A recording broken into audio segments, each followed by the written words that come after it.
Affiliate marketing: what sells and what doesn't. Sometimes these statistics are things that you can find through the marketplace tools on affiliate lead sites. Not always, though, and some sites are better at it than others, so you need to look at the proven factors that are more likely to result in sales. The trick to this is really in knowing a bit about the psychology of buyers, and then using that to guide your efforts at SEO and marketing, but more on that later.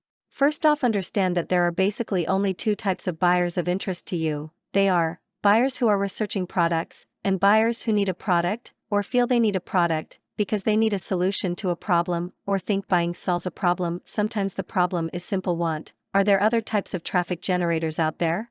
Sure. But most of them are not buyers who are ready or nearly ready to buy. So that kind of traffic is essentially fluff. It looks good on your site meter, but it doesn't make you money. So it's not worth your time and effort. This is where keyword research really comes into play. Effective keyword research will target those buyers ready to buy, rather than those just looking around. We'll break that down in later chapters. It may seem as though we've gotten a bit away from the issue of niche selection. Really, though, it's all intertwined.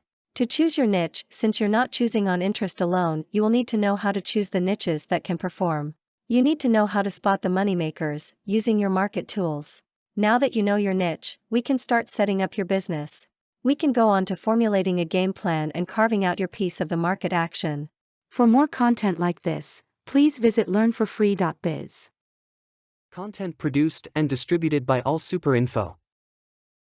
All rights reserved. Discover the proven formula for automated sales and success that you can apply to your business in under 30 minutes. Reserve your seat at allsuper.info/webinar.